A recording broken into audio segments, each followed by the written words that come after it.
Hi, everyone. My name is Danny Hamilton. Welcome to my talk, and it is going to be all about the spectrum of diabetes and insulin resistance. I have so much information to share with you, so this is going to be a very packed hour. So I'm going to probably go a little bit quickly through this information, but feel free to pause at any time so you can read the slides a little bit better. But I hope you enjoy. All right, here we go. So, I like to start out with this quote. Never before in the history of humankind have we had an emergency need to lower blood sugar. Our blood sugar is higher than ever before. We're inundating our bodies as a society with sugar, refined carbohydrates, and these are negatively impacting our metabolic health and contributing to chronic disease. We have an epidemic of chronic disease and diabetes, not only in the United States, but all over the world. And unfortunately, it's not getting any better. And unfortunately, the food that they're selling us and the things that they're telling us to eat, a lot of the times we're following these guidelines, and what they're telling us is the wrong information. And I learned this the hard way. So I started working on my blood sugar, and I didn't realize that I was struggling a lot with PCOS, which is called polycystic ovarian syndrome. And I didn't realize that I had blood sugar issues until I got a diagnosis of PCOS. I heard someone say that PCOS is the diabetes of the ovaries, and I nearly crashed my car when I heard that because I had no idea that my hormonal imbalance had something to do with my blood sugar. And in fact, the blood sugar was the root cause of it. And I didn't know anything about blood sugar at the time when I had this diagnosis. When I heard about like the diabetes of the ovaries, I was like, what the heck even is diabetes? I know it has something to do with blood sugar, but I didn't really know anything else about it. I didn't even know what blood sugar was. I was like, I don't have a problem with blood sugar. I didn't know anything. And so it is my mission now to identify the signs of blood sugar imbalance to help people understand these early signs and symptoms so they can catch it, so they can start making these associations and making the connection that their blood sugar is negatively impacting their health, or hopefully we can get it to be the other way around. And it's also my mission to help to teach people how to improve their blood sugar regulation and reverse insulin resistance, because the good news is that type 2 diabetes, insulin resistance, prediabetes, none of this stuff is permanent. It is reversible in all cases. And that is the message that is being perpetuated by people in the natural holistic health communities like the one that I'm a part of. But this is not the mainstream dialogue, and it's very unfortunate. And I just want to provide people with hope that there is something that you can do. You can take your health into your own hands and you can change this. So, it is estimated that over 88% of individuals have insulin resistance, and that means only 12% of people are metabolically healthy. These numbers are abysmal. So chances are, if you're listening to this, you fall into that category of the 88%. And don't worry, I was there at one point in my life now, but I'm happy to be one of these 12% of people. So I'm going to show you how to do that.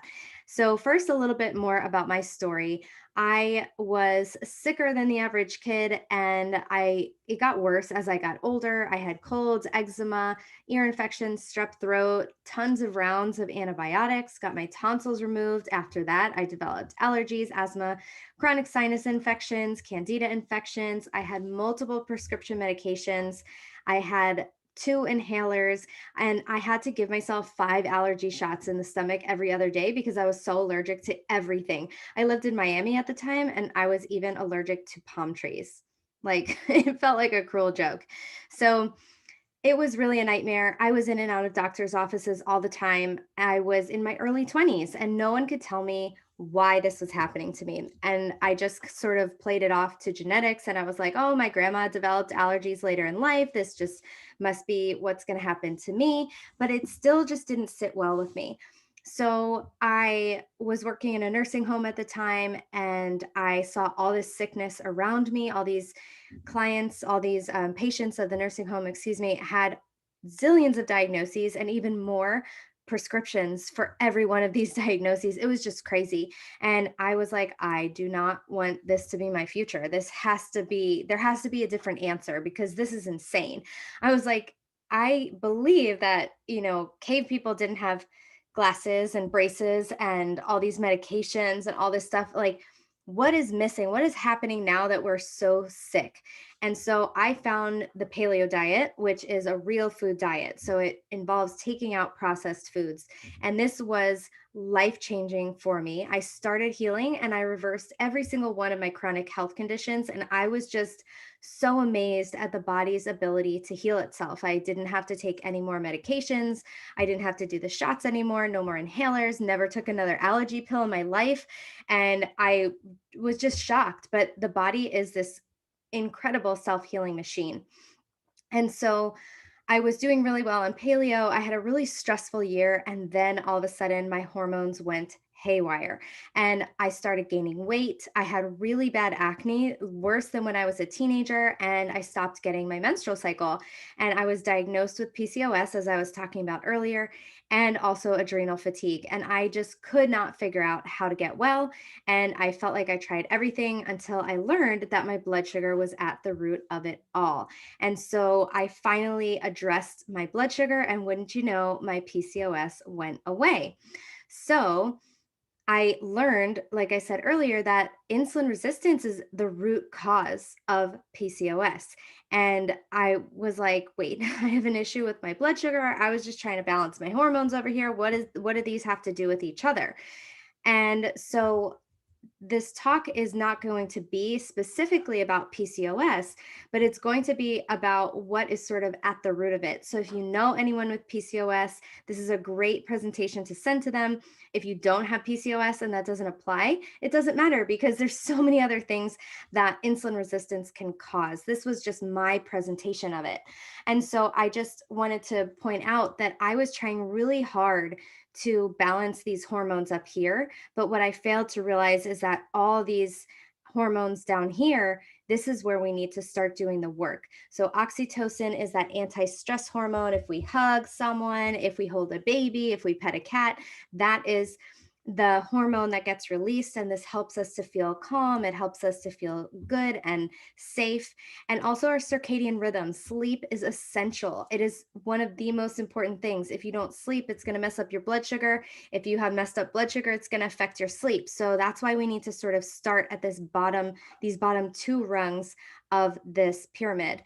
And then we have insulin and cortisol, which is the one of the stress hormones. So insulin, remember, this is what our talk is going to be about today.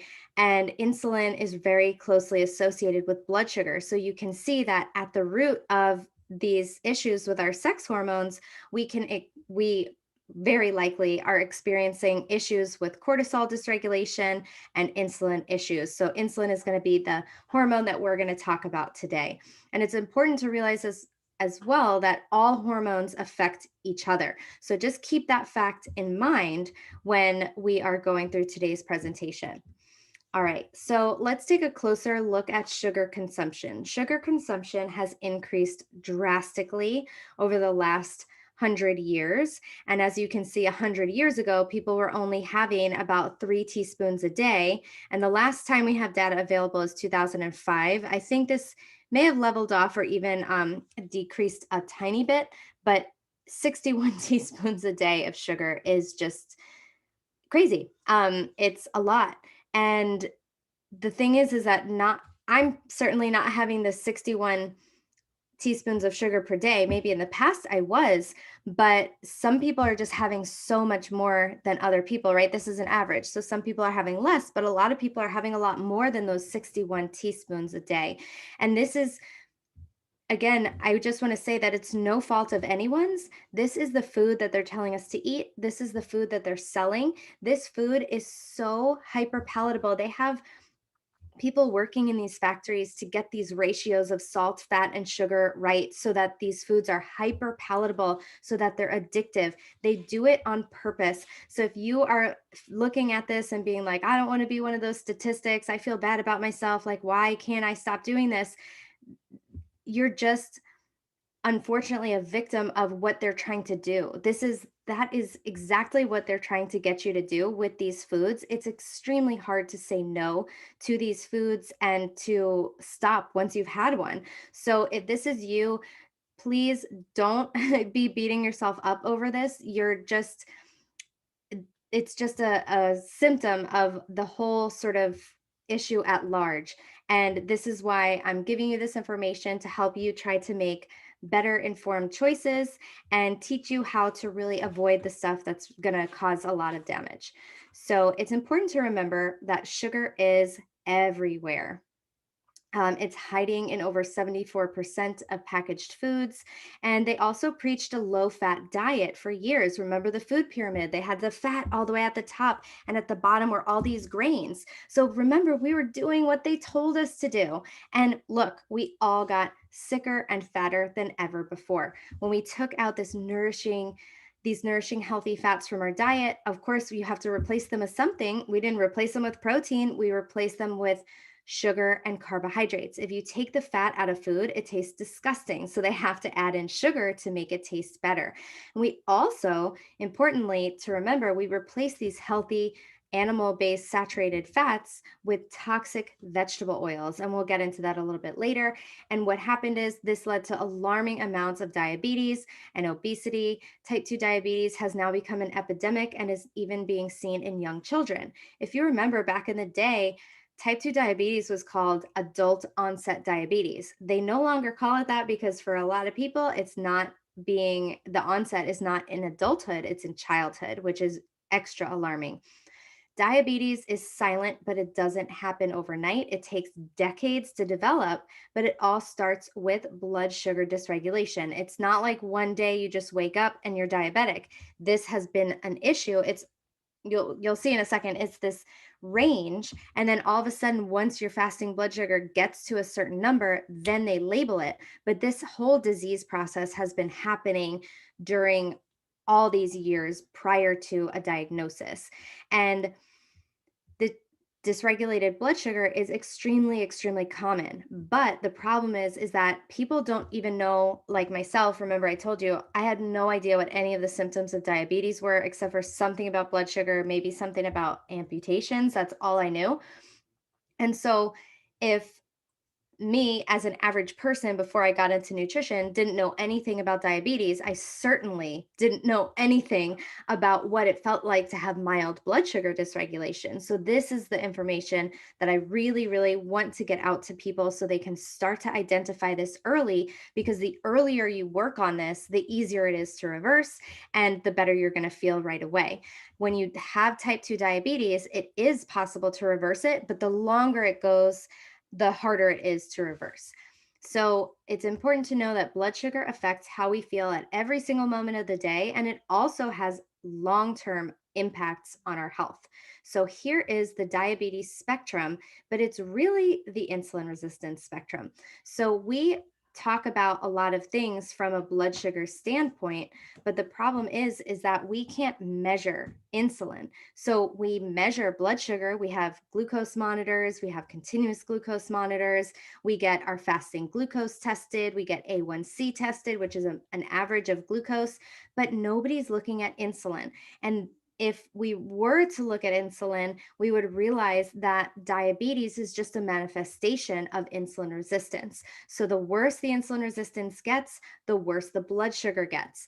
So this is the spectrum. Not every person passes through every single step on this spectrum. For example, not everyone gets reactive hypoglycemia. This is when the blood sugar crashes after you eat. However, and then some people can get reactive hypoglycemia when they're already pre-diabetic. So it's not a perfect spectrum because everyone experiences blood sugar dysregulation a little bit differently. But really, we all want to be over here at the very left side of this spectrum under normal blood sugar. So as the insulin resistance starts to get worse, we start to feel more and more symptoms. The symptoms are more severe. And then once the sugar gets to certain numbers, the doctor will label it as prediabetes or type 2 diabetes, but all the while it's the same exact thing happening. Okay, so these are the most important parts of this slide. I really want you to take this information home. You can feel free to screenshot this, save it. This is the important information. So if you experience these feelings or symptoms between meals, if a meal is delayed, or when you're hungry, you are likely experiencing some level of blood sugar dysregulation. So these are, you may feel shaky, lightheaded, or dizzy. That was me. You may feel irritable or anxious between meals. You may have difficulty concentrating or have brain fog. You feel tired, weak, or lethargic. You get nauseous. You have the sweats or heart palpitations. You get hangry, not just hungry. So you have this intense hunger plus irritability. That is something that's very glorified in our society. It's like hashtag hangry, but that's not a good sign. That is a sign of blood sugar dysregulation. You have sugar, carb, and starch cravings, or your hunger feels urgent. These are signs of low blood sugar. These are signs that the body is having an energy crisis because sugar or glucose is fuel for our body. But if our body can't easily burn body fat, and I am getting ahead of myself, but if we can't easily burn body fat, we're stuck with only burning sugar for fuel and it's going low, our body's going to send us signs that we're running out of fuel. And these are the symptoms that are going to manifest. These are symptoms that we cannot burn fat efficiently for fuel. So, some people don't experience any of those symptoms and still have blood sugar issues. And again, those are the earlier signs of blood sugar issues. But sometimes, and this was me for sure, that I developed different behaviors to sort of prevent myself from ever feeling any of those symptoms. So I ate every few hours. I would just graze all day. And because I didn't want to feel hungry, I could not tolerate or handle feeling hungry because for me, hunger was this intense hunger slash blood sugar crash. And so that's why it was really hard for me to feel hunger. And I did everything I could to prevent it, which meant making sure that I had, a granola bar in my purse. I was always just picking on something, would just, maybe have a coffee, something, but I did this all without knowing why I was doing it. So I was one of those people who had to eat every few hours. You may be a person who snacks or grazes between meals to sustain your energy or prevent this hunger or blood sugar crashing. You may depend on stimulants like caffeine and sugar to power you through your day. You may gravitate towards carbs, sweets, and starches. You feel like you need carbs or sugar to function properly. And then, unfortunately, there are short term consequences and long term consequences of having blood sugar issues. So, some of these look like you can't lose weight no matter how hard you try. This weight loss resistance is an earlyish sign of blood sugar dysregulation and insulin resistance. You may have energy crashes before or after eating. You may have mood swings. That's very common. Fasting is difficult, if not impossible. You may have trouble falling asleep or staying asleep. And you may describe yourself as having a slow metabolism. You may have weight gain, weight loss resistance again, and migraines or hormone imbalances. So, those are some of the earlier signs of blood sugar dysregulation. And then, like I mentioned earlier, the longer this goes on, the more body systems that are going to be affected by this, the more severe and the more frequent the symptoms will be. So, in later stages of blood sugar dysregulation, you might experience any of the following from this list. And these are extremely, extremely common. Feel free again to screenshot this and save this list and see if this is something that you can relate to. And if you are, just know that by improving your blood sugar regulation, you are going to drastically improve every single one of these things on this list, if not reverse it completely by just improving your blood sugar regulation. So why are the symptoms so broad? That's one of the hardest things to explain about blood sugar. They're so broad because blood sugar impacts every single cell in our bodies, every single physiological process in our bodies, because it's the fuel that we need to do things. It's not the only fuel, but it is a fuel for our body. So let's learn what sugar and then insulin does do, sorry, to our bodies. So if our body has a lot of sugar and insulin, we might experience things like headaches, migraines. Alzheimer's is now being called type 3 diabetes, things like brain fog, memory issues, mood issues. So, the blood sugar affects the brain a ton. And if especially the brain is one of the most sensitive organs, it needs so much energy. And so as soon as it feels the slightest dip in energy, it's going to give you some of those symptoms. And then of course things like the dementia and Alzheimer's, those are some of the later stages. With our eyes, diabetes is the leading cause of macular degeneration. Blood sugar affects every single vessel, blood vessel in your body, and the really small ones are the ones that are most susceptible to damage early on.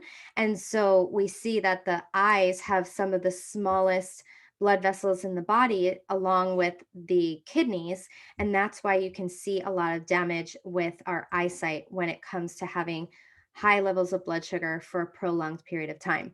We all know that sugar causes tooth decay and gum disease. And unfortunately, if there's a bacterial imbalance in the mouth, we're swallowing all that toxic bacteria all the time. And this is going to go into our gut as well. With our skin, my one of the first things to clear up fully from reducing my sugar intake and balancing my blood sugar, improving my insulin sensitivity, was that I got rid of my acne, my cystic acne that was so persistent. I thought it was tied with my cycles. I thought it was from my hormones. It was really, I mean, it was from my hormones, it was from insulin. So that's something that can clear up right away. There's also a lot of skin issues that we can see on people who have blood sugar issues. So we could see darkening of the skin folds. I think it's pronounced anthocosis nigrans. There's it with things like eczema and psoriasis and other like skin issues. By taking out sugar, a lot of people see drastic improvements. I had a client who had psoriasis. She was doing an autoimmune paleo diet and she was not seeing benefit from she had lots of psoriasis lesions all over her body. They were bright red and really itchy. And she started working with me. We did a ketogenic diet and her psoriasis completely went away. It was amazing. So sugar is really it really impacts the skin. And remember, the skin is the largest organ in the body, and it's also where the body will push out. If the liver is sort of backed up from detoxifying, it will push things out through the skin. And so we can see a lot of those types of issues as well. The sugar really affects the heart. Sugar steals nutrients from the body, like important minerals like magnesium. Magnesium is needed to relax our muscles. And so the heart is a muscle. And so it is very susceptible to these changes in minerals. And it can really cause a lot of issues there. It can cause AFib, things like that. And insulin resistance is the number one cause of high blood pressure and heart attacks and all sorts of heart disease. We think about heart disease being caused by like what they told us in the past was saturated fat and cholesterol, and that's not the case. The cholesterol is a healing substance. Think about it like an ambulance. You don't blame ambulances for accidents. They're there to try to help. Same thing that's going on here, that there's an inflammatory process going on in the heart, and the cholesterol will increase because it's trying to heal. So that's a big problem. And anyone who's on a very high sugar diet will likely experience issues with their blood pressure and may experience heart disease as well.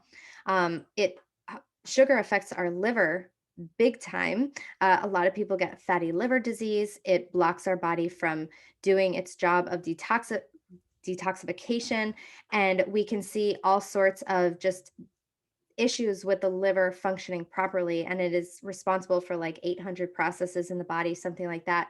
And our livers get really congested, and then they're not able to do a good job of regulating the blood sugar. So liver is one of the most important organs that regulates blood sugar. And when we have fatty liver disease, when we're eating all this sugar for prolonged periods of time, when we have these bad fats, which we'll talk about later, it really bogs down the liver and can cause non-alcoholic fatty liver disease. In the gut, we know that sugar can feed yeast, right? And so we can see a big overgrowth of pathogenic bacteria and yeasts in our gut, and it disrupts all sorts of the balance of good and bad bacteria in our guts.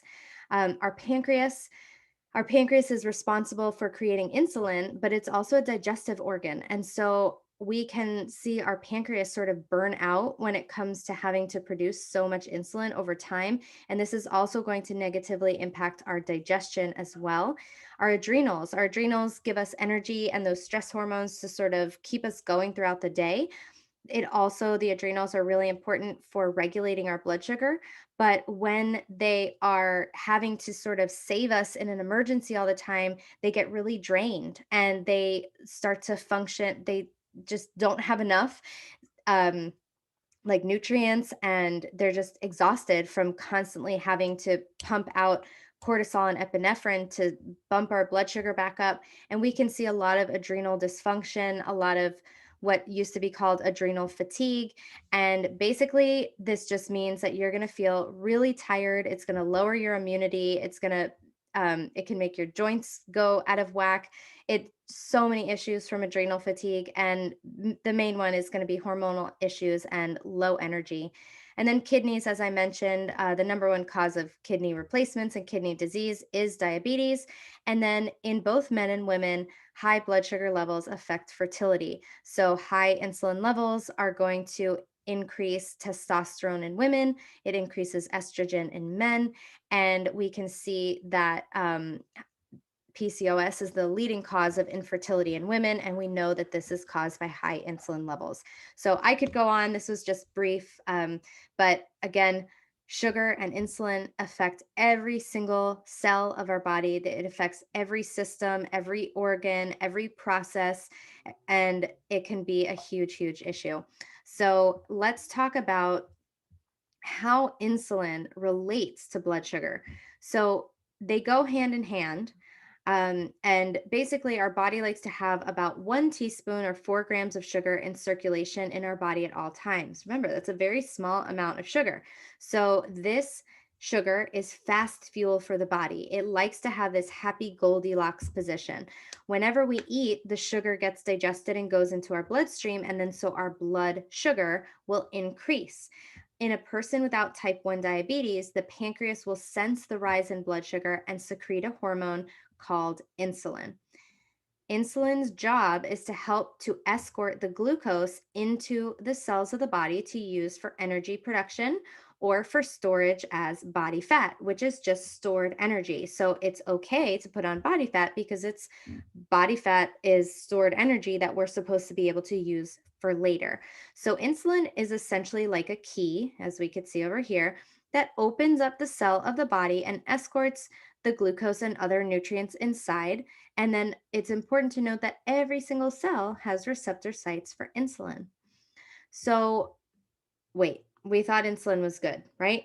It's necessary, of course, but we don't want too much of it. Insulin is an anabolic hormone, which just means that it builds things. It's for growth. So when insulin is in the blood, it's sending signals to store sugar and fats. Therefore, insulin is a fat storage hormone. Whenever it's in the blood, the body is in a building and storing mode. This is important to know because this is how the cells get energy and nutrients. But the problem comes when insulin is in the blood for too long. Sorry, 1 second. Okay, so the problem comes when there's too much insulin in the blood for too long. Too much insulin almost immediately leads to insulin resistance. Insulin resistance, it's important to know, is like a spectrum. So each individual cell can become insulin resistant. It's not just like every single cell becomes resistant at the same time and then every cell is sensitive again. That's not how it works. It starts to work by some of the fat cells start to become insulin resistant and then some of the muscles. And this we can see that directly. The muscles that we're using, or I'm sorry, the muscles we're not using very often become insulin resistant first. So when we're using them up, we are increasing not using them up, but using our muscles. Let's say we're doing squats all the time. Our legs and our glutes will probably be very insulin sensitive. But if we're not using those muscles, they will become insulin resistant. So, what does resistance mean? It essentially means that The insulin is trying to get into the cells, but the receptor sites are not sensing the insulin, so the glucose can no longer get into the cells. So as you can see, it's kind of like they're like, "No, I don't we're not here." Or it's like, "No, you've been here already. We've had enough of you." So this is the state where the cells have become resistant to insulin and therefore they don't let glucose in. So now the cells can't get the fuel and nutrients they need to power through to do their normal functions. So, what happens? You feel tired and fatigued. You feel like you have no energy. You feel like you need to eat something to get some more energy. So, even though there's fuel all around in body fat and the sugar in the blood, the insulin resistance keeps you from accessing that fuel. So, you feel tired all the time or you need some coffee. So as you can see, there's lots of glucose in the cell for it to do its job of creating energy. But with insulin resistance, we have much fewer glucose molecules and much less fuel inside of the cells. So insulin resistance leads to diabetes because eventually the cells become so filled with sugar that they can't take anymore. So this is one thing people will give they'll give more insulin, so more insulin will get shoved on here and more and more and more sugar will get put into these cells. And if we're not exercising, if we're not burning them off, if we just are just so overeating these things, the cells just become so filled with sugar. And with the insulin therapy that some type 2 diabetics are getting, we just keep forcing more and more sugar into the cells. And so they become so filled that they literally can't take anymore, or the receptor sites have lost all their sensitivity to insulin, like we showed here again in this bottom picture, that the sugar in the blood has no place else to go. It can't get into the cells. Either the cells are filled, the receptors are blocked. So now the amount of sugar in the body, in the blood, remains high. And then you get diagnosed with type 2 diabetes. So, as you can see, it's not actually a blood sugar problem. It's a state of insulin resistance that results in high blood sugar. Unfortunately, the mainstream model of diabetes only looks at it as an issue with blood sugar, and they try to get the blood sugar down by any means. And sometimes that's with insulin. So they're just trying to shove all this sugar into the cells of the body, but that's not going to really fix the underlying problem. So, what we need to do is we need to pay more attention to insulin. You can't reverse diabetes if you just focus on blood sugar. You have to treat the underlying insulin resistance to reverse it. Every single case of type 2 diabetes is reversible, and all those other ones as well, which I talked about before. So remember, insulin is a fat storage hormone. We cannot be storing fat and burning it at the same time.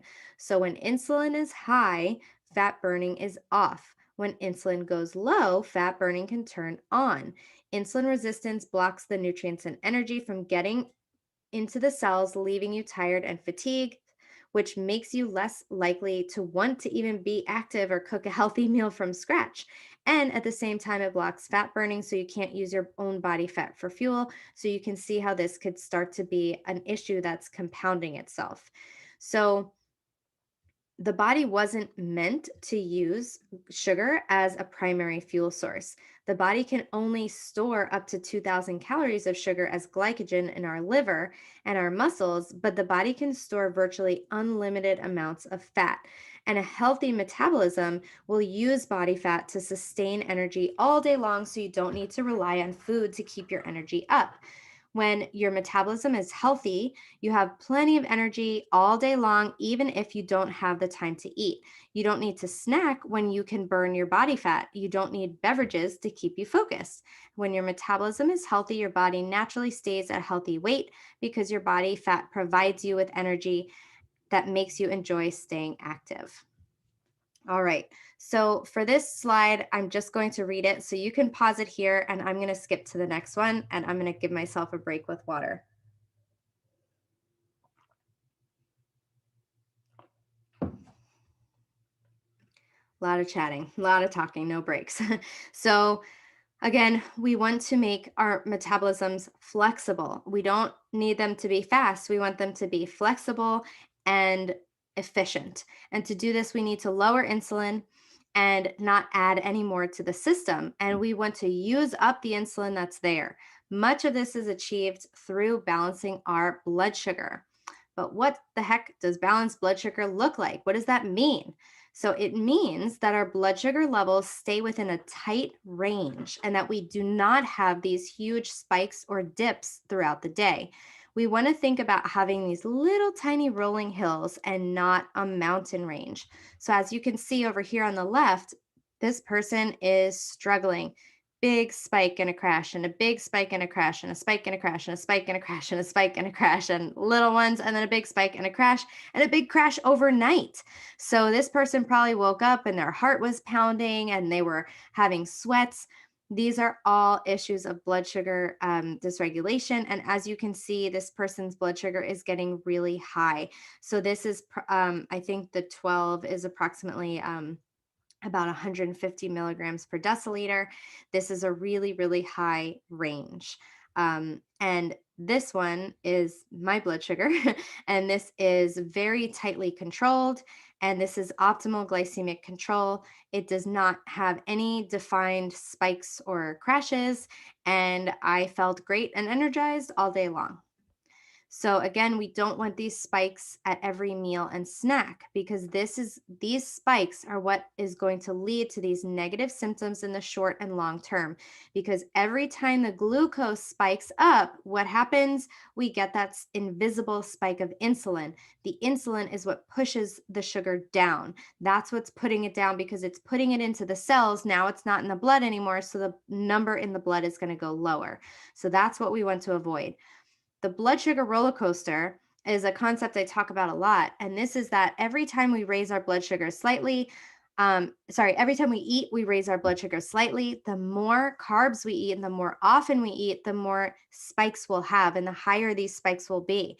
And the release of the insulin causes the blood sugar to plummet. The higher the spike, the bigger the crash often. And this will put us in this craving zone where we need fast energy. This will cause us to reach for more carbs and sugar, which will start the ride all over again. So, this is the blood sugar roller coaster. It makes you think that you're a person who needs sugar and carbs to feel good or to have energy at all. And the only way to get off the ride is to stop putting so many carbs in to begin with. So we really want glycemic control. And this is where the blood sugar stays in this nice tight range. Here's a comparison. So this is a blood sugar going up a little bit in the blue line for a normal person. This person in the red. This shows reactive hypoglycemia. This person may or may not be pre-diabetic. And then with diabetes, it just goes up and there's nowhere for the sugar to go. The cells are all blocked up. The sugar cannot get inside the cells. So it takes a really long time for the sugar to come down. With a finger prick glucose meter, you can start testing these things at home. This is really, really important. You can get a continuous glucose monitor, which is what these graphs over here in the past slides are showing, but you can start with a finger prick glucose meter. And you'll want to test in the morning when you wake up fasted. You ideally want your blood sugar to be between 70 or 85 milligrams per deciliter with no symptoms of hypoglycemia. If you have symptoms at those numbers, you still have work to do. Between 85 and 100 is considered blood sugar dysregulation by me, not by the mainstream medical community. 100 to 125 is likely pre-diabetic, and then 126 or more is most likely diabetic. But remember, it's more about the insulin resistance, and we can't test that. So ask your doctor for a fasting insulin test. Between 2 and 6 is ideal, 7 to 15 is borderline, above 16 is significant insulin resistance. These numbers are not exact. There's not as much known about the levels of insulin. So just work your way towards that ideal 2 to 6. And then you'd also want to test before and after meals and make sure you write down the numbers because you will forget. So you want to test every 20 minutes you want to test before the meal and then every 20 to 30 minutes after the meal for the next approximately 2 hours. This should give you a good idea of the spike that's happening. You may need to test longer if your blood sugar hasn't come down, or if it's gone down, it's kind of going back up. And again, there's no specific number that you want to stay under with the spike. You generally don't want to go over 30 milligrams per deciliter. You don't want it to spike up by 30. That's where we start to see issues. And there's that's over here, the last one. A rise of 30 milligrams per deciliters or more is considered a spike. So we do want it to be under that. We don't want it to rise that much. They say there's damage above 140 milligrams per deciliter. So we want to keep it under 140, but ideally, we may feel better, we may feel more optimal if we keep the blood sugar even lower than that, with it being maybe not going over 110 or even 100. So everyone's going to feel different, feel at different ranges.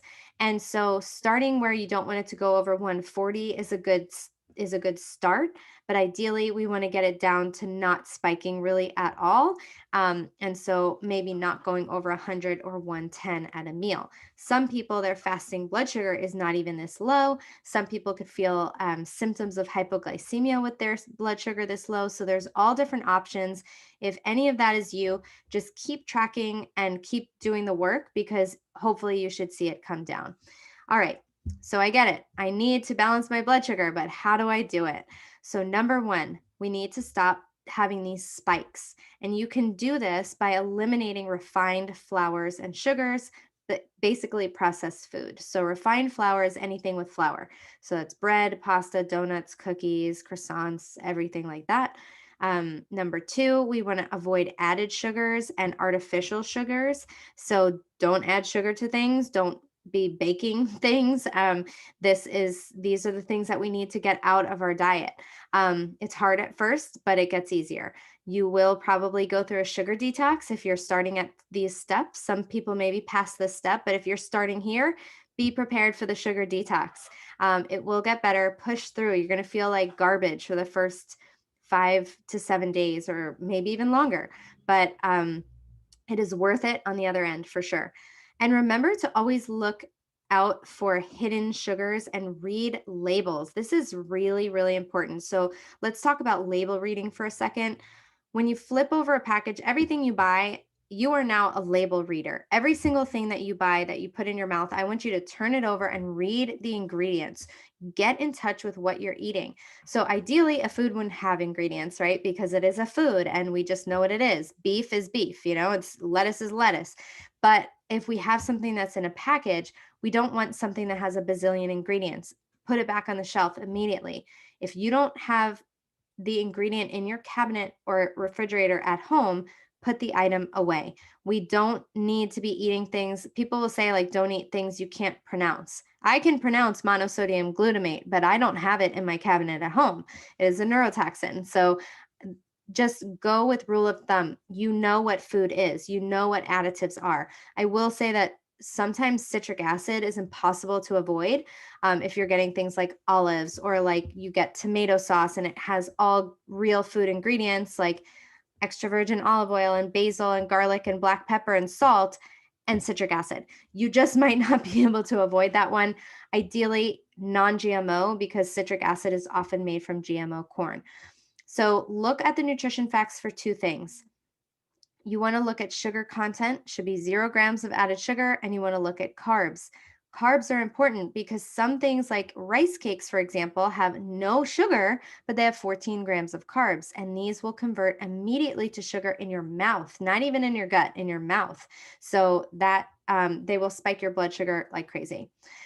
So here's some more tips. We want to avoid fruit juices, even the fresh pressed ones, and things like over consuming things like smoothies and acai bowls and fruit. Even though it's natural, sugar is sugar is sugar. Oops. It will still wreak havoc on your blood sugar levels. And step 5, it should really be step number 1. We want to avoid vegetable oils like the plague. This will the avoiding the vegetable oils, these vegetable oils directly contribute to insulin resistance. So they will cause it. Um, and you want to increase, oh, tongue twister. You want to increase healthy fats in your meals. And this is really important.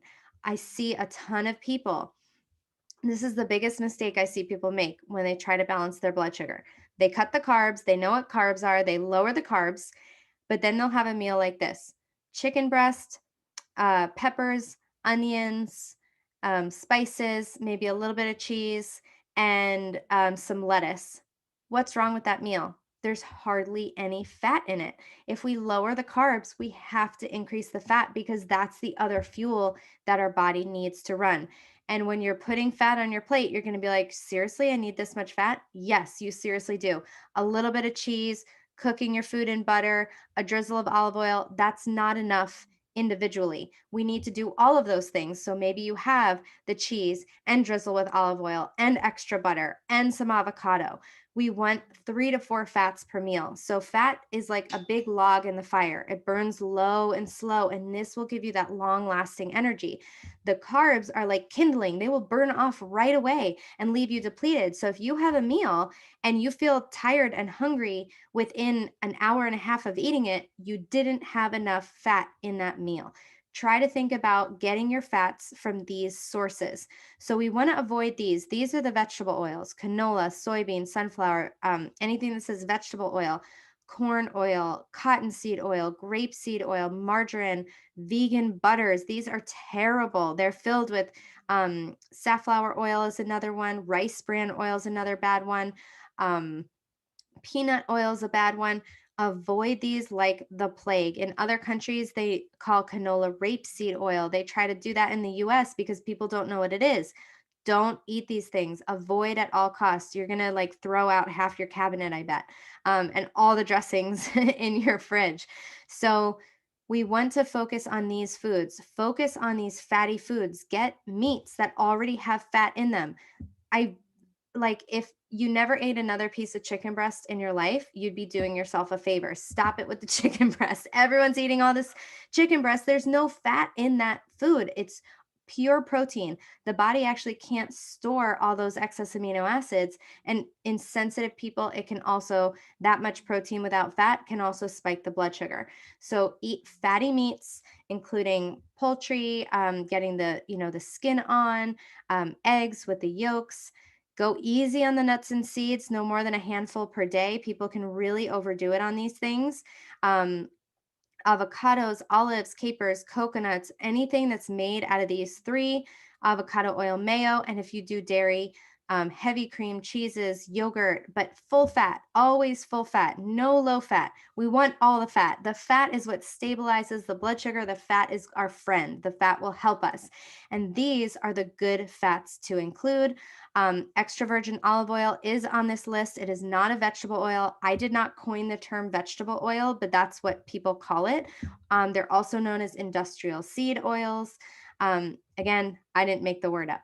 And then avocado oil. Some of these are, get Chosen Foods brand, and a lot of avocado oil is toxic or has gone bad, or they cut it with something else. Same thing with olive oil.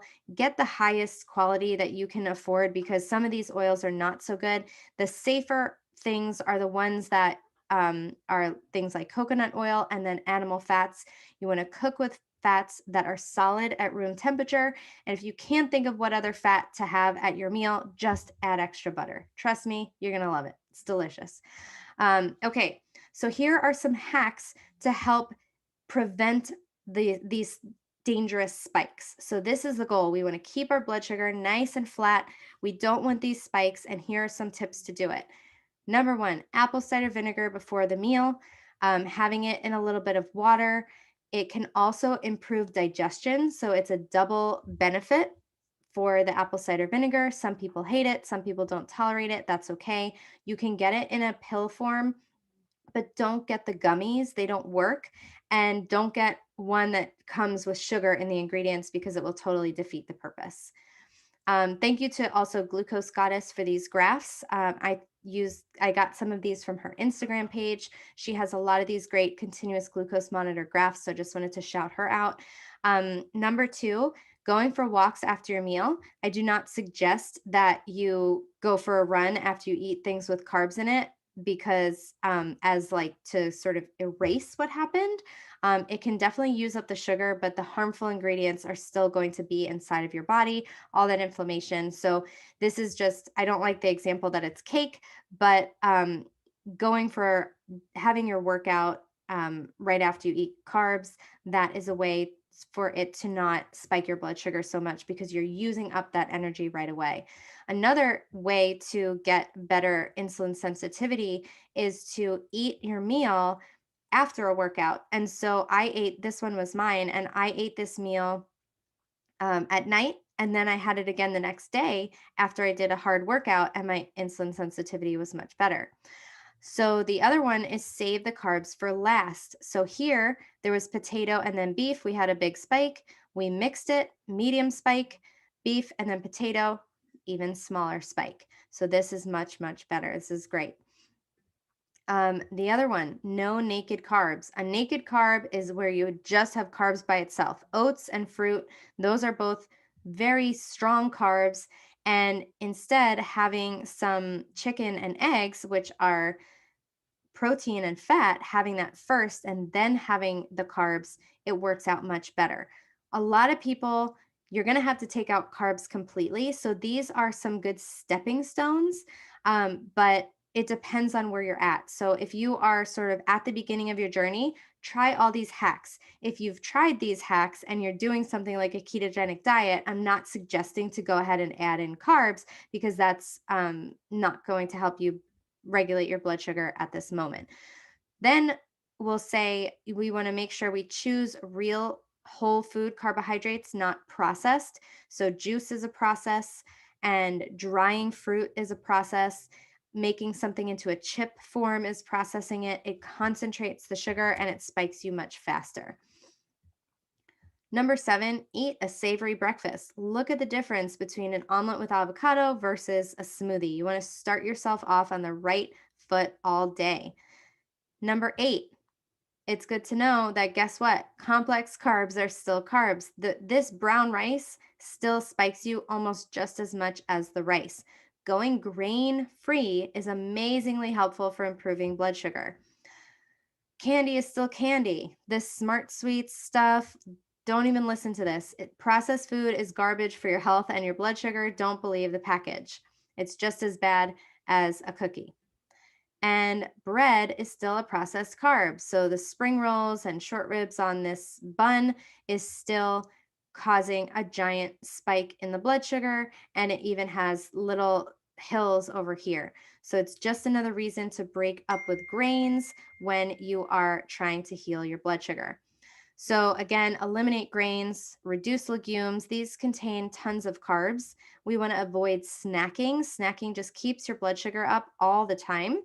We want to reduce eating our meals to 3 meals or fewer. But if you're hypoglycemic, you won't be able to do this right away. And remember, have lots of healthy fats and protein at each meal. Have 3 to 4 things of fat, 3 to 4 servings of fat, more fat. Like if you're still hungry, have more fat.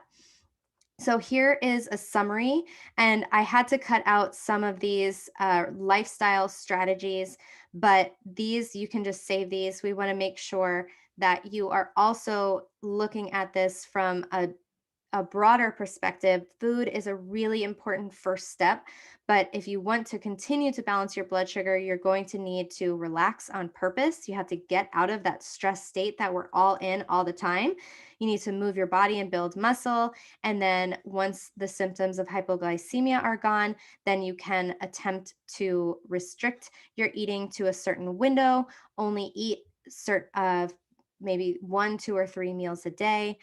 We can use all these hacks. Remember, I talked about cutting out vegetable oils. So hopefully this information is helpful. Hopefully you understand a little bit better about why insulin resistance is such a problem, what the symptoms of blood sugar dysregulation are, and how to start beginning to correct them. So connect with me. Let me know if you watched this chat, if you liked it. I am very active over on Instagram. My Instagram handle is Danielle Hamilton Health. I'm also on Facebook at the same thing, and my website is also daniellehamiltonhealth.com. And I'm a talker, as you can see. And I have a podcast called Unlock the Sugar Shackles. It's available wherever you can find podcasts. I would love to know what you thought about this presentation. So please reach out to me. I'd love to hear from you. Thank you so much for your time, your attention, and for watching. I will talk to you later. Thanks. Bye.